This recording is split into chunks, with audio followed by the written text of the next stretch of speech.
지금 집을 사려고 하시는 분들 잠깐만요. 최근 매물이 좀 나오고 가격이 살짝 내렸다고 지금이 기회다 하고 뛰어드시려는 거라면 오늘 이 영상은 반드시 끝까지 보셔야 합니다. 결론부터 말씀드리면 아직 아닙니다. 정부가 지금 꺼내든 카드는 시작일 뿐이에요.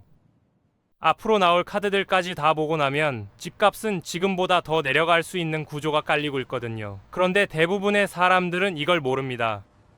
뉴스에서는 양도세 유예 끝난다, 매물 나온다 여기까지만 말하거든요. 중요한 건 그 다음이에요. 왜 이 정책을 지금 이 타이밍에 꺼냈는지, 이게 끝이 아니라 첫 수라는 걸 알아야 하고 정부가 다음에 어떤 카드를 들고 있는지까지 읽어야 진짜 그림이 보입니다.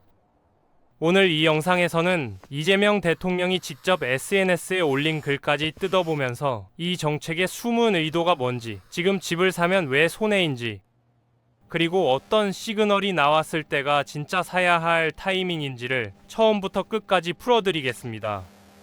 특히 마지막에 나오는 이야기가 중요한데요. 지금 좀 싸졌네 하고 뛰어드는 사람이 결국 누구의 출구 전략에 이용당하는 건지 그 구조를 보시면 소름이 돋으실 겁니다. 자, 그러면 본격적으로 들어가 보겠습니다. 사람들이 집값 오르면 항상 하는 말이 있어요. 집을 더 지어야 된다. 틀린 말은 아닌데 핵심을 빗나간 말입니다. 왜냐하면 아파트를 새로 짓는 데는 3년에서 5년이 걸리거든요. 지금 당장 집값이 출렁이는 건 새로 짓는 집 때문이 아니에요. 이미 집을 가진 사람이 팔겠다고 시장에 내놓느냐 안 내놓느냐, 이게 가격을 흔드는 진짜 열쇠입니다. 쉽게 생각해 볼게요. 학교 앞 분식집에서 떡볶이가 인기가 많아요. 그런데 떡볶이를 더 만들려면 재료 사고 조리하고 시간이 걸리잖아요. 지금 당장 가격을 움직이는 건 뭐냐면 이미 만들어 놓은 떡볶이를 파느냐 안 파느냐예요. 주인이 오늘 다 팔 거야 하면 양이 넉넉하니까 가격이 안 올라요. 아껴놨다가 내일 팔아야지 하고 숨겨놓으면 손님은 많은데 떡볶이는 없으니까 가격이 올라가는 거죠. 서울 아파트가 정확히 이 구조입니다. 그러면 여기서 질문이 하나 생기죠. 그 매물을 쥐고 있는 사람이 대체 누구냐는 건데요. 크게 세 부류입니다. 집을 여러 채 가진 사람, 집은 한 채인데 거기 안 살고 세를 놓은 사람, 그리고 진짜 자기가 살고 있는 집을 파는 사람, 이 셋이 전부예요. 이 중에서 세 번째, 자기가 살고 있는 집을 파는 사람은 잘 안 팔아요. 당연하잖아요. 내가 살고 있는 집을 갑자기 왜 팔겠어요? 이사 계획이 있거나 진짜 급한 사정이 있지 않는 한 안 내놓습니다. 결국 시장을 출렁이게 만드는 건 앞에 두 부류예요. 집 여러 채 가진 사람, 그리고 한 채인데 안 살고 투자로 갖고 있는 사람. 이 사람들의 매물이 가격을 흔드는 겁니다. 이 두 부류의 매물이 무서운 이유가 있어요. 한꺼번에 사라졌다가 한꺼번에 쏟아지거든요. 집값이 오를 것 같으면 더 오를 텐데 왜 팔아 하면서 매물을 숨기고, 떨어질 것 같으면 지금이라도 팔아야 돼 하면서 한꺼번에 내놓습니다. 2020년 폭등기에 매물이 싹 사라졌던 거, 2022년 금리 올라가니까 매물이 쏟아졌던 거, 다 이 패턴이에요.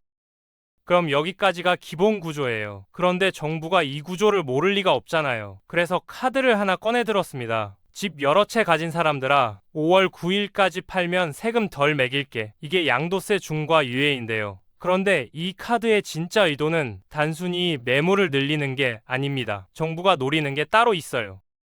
정부가 5월 9일까지 팔아라 했더니 집 여러 채 가진 사람들이 뭐라고 했냐면요. 시간이 너무 짧아요. 세입자가 살고 있어서 못 팔아요? 이렇게 울기 시작한 겁니다. 그러니까 정부가 조건을 좀 풀어줬어요. 그러면 5월 9일 전에 계약만 해. 돈은 나중에 내도 돼. 여기까진 이해가 되죠. 매물을 최대한 많이 끌어내려는 거니까요. 그런데 문제는 그 다음입니다. 세입자가 살고 있는 집은 누가 사겠어요? 원래는 집을 사면 거기 직접 들어가 살아야 하는 규칙이 있었거든요. 근데 세입자가 있으면 못 들어가잖아요. 그래서 정부가 이것도 풀어줬어요. 일단 사, 나중에 들어가 살아도 돼. 이 순간 뭐가 열린 거냐면요. 세입자 보증금을 끼고 적은 돈으로 집을 사는 게 가능해진 겁니다. 예를 들어 5억짜리 집에 세입자가 전세를 4억으로 살고 있으면 1억만 있어도 그 집 주인이 될 수 있는 거예요. 여기에 하나가 더 붙었어요. 원래 이 매물을 살 수 있는 건 집이 없는 사람만 가능했거든요. 그런데 예외가 들어갔습니다. 집이 한 채 있는 사람도 특정 조건에서 살 수 있게 문이 열린 거예요. 그러니까 사려는 사람이 늘어난 겁니다. 원래 손님이 10명이었는데 갑자기 15명이 된 거예요. 그럼 여기서 한번 정리해 볼게요. 가격이 떨어지려면 어떻게 돼야 합니까? 파는 물건은 많아지고 사려는 사람은 적어야 가격이 내려가잖아요. 마트에서 귤이 산더미처럼 쌓여 있는데 사는 사람이 적으면 가격 내리겠죠. 근데 지금은 물건도 늘었는데 사려는 사람도 같이 늘어버린 상황이에요. 그러면 가격이 확 떨어지기가 어렵잖아요. 그런데 더 이상한 게 있어요. 파는 물건도 한쪽에서만 나오고 있습니다. 집 여러 채 가진 사람 매물은 팔기 쉽게 조건을 풀어줬는데 집 한 채인데 안 살고 투자로 갖고 있는 사람 매물은 같은 조건을 못 받았어요. 똑같이 세입자가 살고 있는 건데 한쪽은 팔 수 있고 한쪽은 못 파는 겁니다. 가게 두 군데가 있는데 한 가게만 세일하고 다른 가게는 정가를 유지하면 손님이 어디로 몰리겠어요. 당연히 세일하는 쪽이죠. 경쟁이 안 붙으니까 가격이 확 안 내려가는 겁니다. 그럼 여기까지 들으시면 이런 생각이 드실 거예요. 그러면 이 정책 결국 누가 이득이야? 맞아요. 그 질문이 핵심입니다. 그리고 이 답을 알면 왜 지금 집을 사면 안 되는지가 명확해지거든요.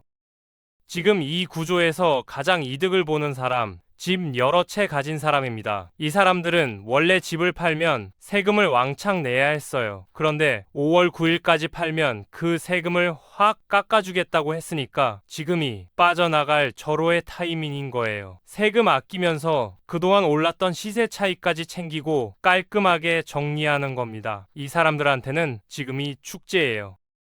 그러면 반대로 가장 손해를 볼 수 있는 사람은 누구냐? 집이 없어서 수년 동안 전세로 떠돌다가 매물이 좀 나왔네. 예전보다 좀 싸졌네. 지금이 기회다 하고 대출 끌어서 뛰어드는 무주택자입니다. 왜 손해냐고요? 비유를 하나 들어볼게요. 백화점에서 겨울 코트를 세일한다고 쳐요. 원래 50만 원인데 40만 원에 내놨어요. 와, 10만 원 싸다 하고 사잖아요. 근데 한 달 뒤에 시즌 오프 세일로 20만 원에 풀리면 어떻겠어요? 40만 원에 산 사람은 억울해서 잠이 안 오죠.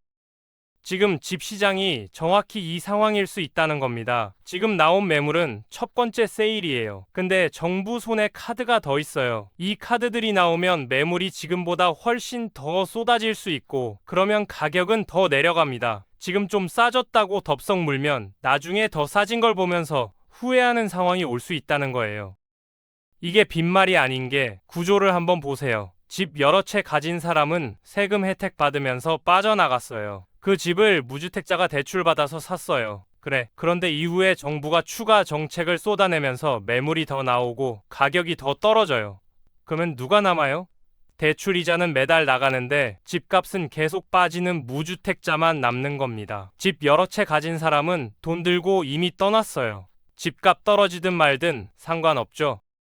쉽게 말해서 의자 뺏기 게임이에요. 음악이 멈추기 전에 빠져나간 사람은 안전하고 음악이 멈췄을 때 서 있는 사람이 지는 거예요. 지금 집 여러 채 가진 사람들은 음악이 아직 나올 때 의자에서 일어나고 있는 겁니다. 그 자리에 무주택자가 앉으려 하고 있고요.